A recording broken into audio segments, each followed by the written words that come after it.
Hey guys, how's it going? So we are about to watch a little segment from the recent Mayones Guitar factory tour, but this time we're just focusing purely on the guitar wall of history, which is really quite interesting. And Matt, one of the chaps there, just kind of talks us through this wonderful wall. So you get to see one of the first guitars ever made by the company and a bunch of models through the years, a couple of interesting ones there.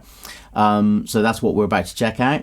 Also, if you haven't checked it out, I've got I'm selling my guitars. This one is up next. There's only 24 hours left. Gonna be including some strings, some picks and all that stuff to whoever wins the bid, so check that out. I might even be selling that one soon. This is a very interesting piece. I'll tell you about that soon. And then next week, this bad boy. Anyway, on to the tour. Here we go. Okay, so the wall of history. Can you take us through it a little bit? Yeah, I mean, there are plenty of different instruments from different time periods of Mayones company.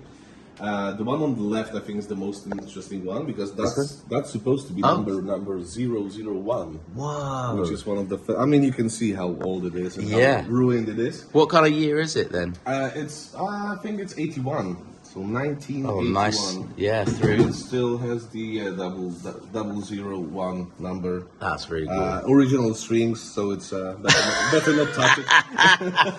So everything was done in house. Wow. The wiring machine for the pickups, for example, is this one over here. Yeah. It was made from a child's toy, the train. Oh wow. So there was the counter for how many wounds there is, and it was hand operated. That is incredible. Yeah, all the inlays. So we tried to keep a little bit of a memorabilia in the company. So I mean, it's a really cool thing to see the progress of the guitar. So from this first one over here, we can sort of move on to different models. We had some side companies that was working on the Polish market. So those guitars, for example, here, they are fairly similar to the shapes you can imagine. Yeah, of course. We are talking about like early 90s, maybe mid 90s with those models. Yeah. They were made just to fill the market, the Polish market, with the guitars that are recognizable from the magazines. Of course. Now, we cannot move past this one. This looks crazy. Yeah, so this one is a trade show piece. I think it was MES something 2007 or maybe something like that. 36 frets? It's 30 something, 76, I don't know. It's unplayable, but it's... Well, you give me a challenge now. Can I try? Okay. Right, let me put it. No, that's okay. It was completely like a showstopper, so we wanted to have something that is...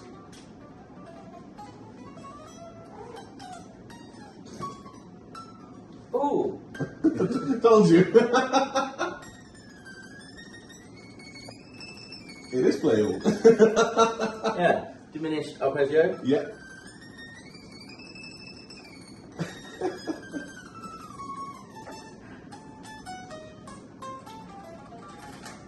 Easy. Yeah.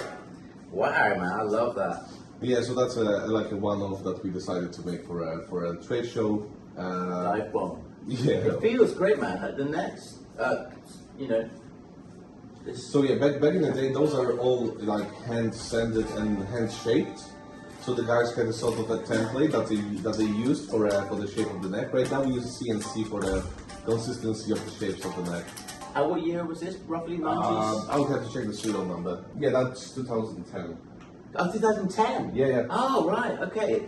Well, that's interesting because I had no idea, of course, but from the feel point of view, it still feels as kind of modern and good. Oh yeah, I mean the neck shape didn't change much when we went to the CNC. It was the same shape, just implemented on the CNC, so we get the consistency every single time. Yes. No, but it feels really good, and that's one thing that I always say to David about. One of the most appealing things was the hydras I play. There's like a tactile thing, like it just feels really nice, like on the hand, and I love the natural kind of finish of the necks and stuff. It makes you feel a bit closer to I agree. the guitar, you know. 100%. And the Wendy itself has this open pores feel, so it's like it actually feels like wood. Yeah, and I think that's lovely. It makes you connect with the instrument more. So that's amazing. Thank you. Yeah. Yeah. And then we have the first signature. I think this one over here. So this one was made from Anders from Catatonia. Nice. And this one was like, it's rough. It traveled all around the world. Wow. And then when when he went come back to Poland, to visit us, David decided that we're gonna build the same specs. Yeah. Just a new one, because this one has the old logo, the different headstock shape. Yes. But you can still see all the touring. That's cool. That's touring cool. stuff Very from cool. the Yeah. guitar. And then we built exact copy, and he has the new one, and this one went to our wall of history, so we have a bit of something special in here. Lovely. The multi-scale over there was at the architect's studio when they were recording All Hope Is Gone. Nice. So this is like 27 to 25.4, like very wide, or even 28, I don't remember, some very wide multi-scale. Yeah. Then we have prototypes for the Legend, so this one is a little bit different. So this one has 24 frets, it's also one-off.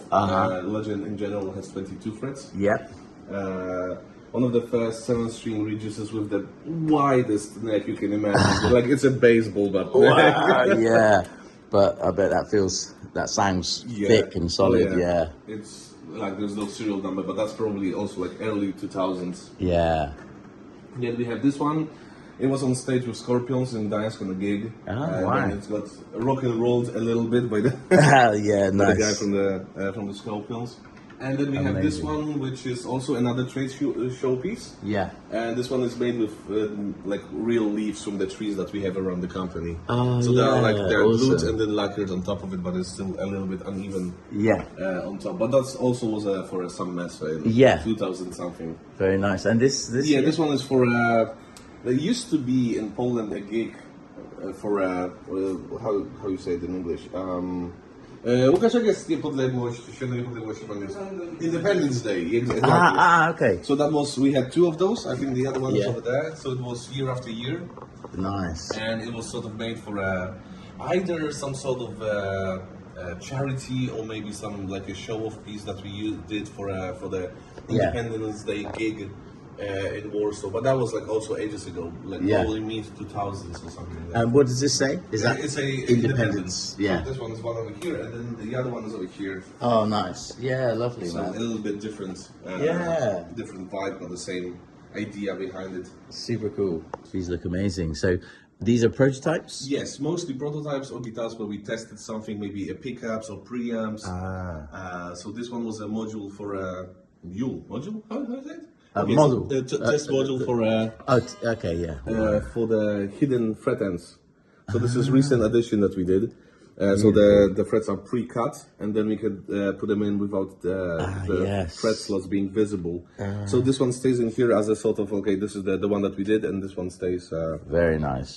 So yeah, just beautiful. A very basic spec, like a standard spec, but with this little update that we did. Then we have this one, which is the prototype of a new standard features of the Duvel.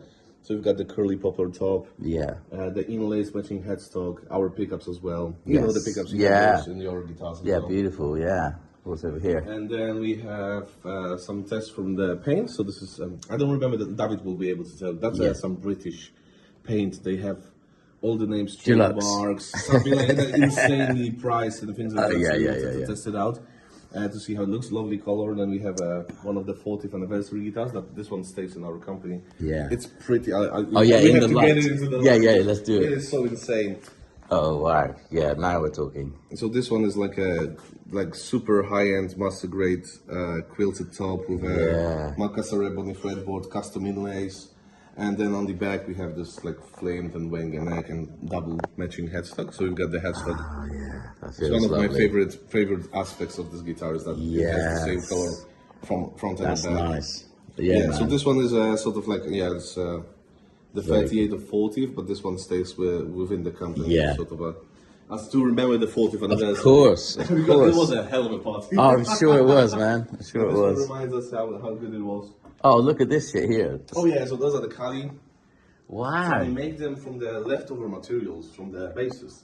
No way. So so the regular bass called Caledonius is the same shape, but it has the head cut in here. Yeah. So for example, when we do the necks for the Regis models, there's a lot of leftover material. We have to cut it out. So we glue very thick pieces, and then we have to shave them to make the neck. So then this neck is made from 2 pieces. You cannot see that the gluing part is in here. Yes. So you've got 2 or 3 pieces of the neck, Incredible. May I try this one? Yeah, of course, absolutely. Let me just sit down here, maybe. Yeah.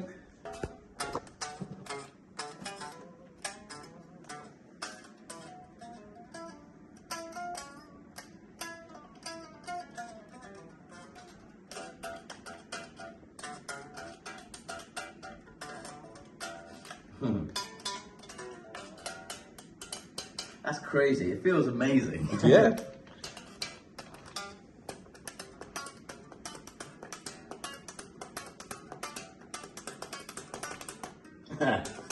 If I could play properly, it would help. But that's super cool, man. That's like the highest quality little bass you ever find in the world. Exactly. That's the idea. Amazing. I mean, we've seen people use them to warm up, even play on stage. Then you have this. Mini jack. Yeah, exactly. So it has like a headphones out, so you can actually just warm up with your headphones. And then our new system that we implemented has also auxiliary in. So you can ask either for a jam with yourself or ask for like in-ear guys to put your in-ears in here, and then you use your own headphones from there. Fantastic. So this one comes from the Cali and the regular basses as well. Yeah, I love these basses. That design is super cool. The thing about it, the most important thing about it, that it wasn't like a conscious planned decision. Yeah. It was just one of the employees had this idea, like we have a lot of leftover materials, we do the knobs, we do the pick holders and things like that. So like, what else can we do with the leftover material? And he came up with an idea. Okay, let's build a piccolo bass. It was like a travel version. Exactly. Yeah. So people travel with it. They play with it. Like even Sting played it on stage. That's a pretty cool thing to see. Very good. We cannot really use it as a marketing tool. But for us, that was a very beautiful, humbling situation. But it was awesome. Okay, guys. Well, I hope you enjoyed that. It was an absolutely fantastic trip. I thoroughly enjoyed myself. The guys really looked after me, and I was pretty blown away by the factory. So, like I say, if you haven't seen the tour, do check out the link below, and you can watch the whole factory tour. I was quite stunned. Actually, I'm going to be doing a trip with Mayones coming up in China, which is going to be great fun. Looking forward to that also. More about that soon. Anyway, thanks for watching, and I'll see you soon.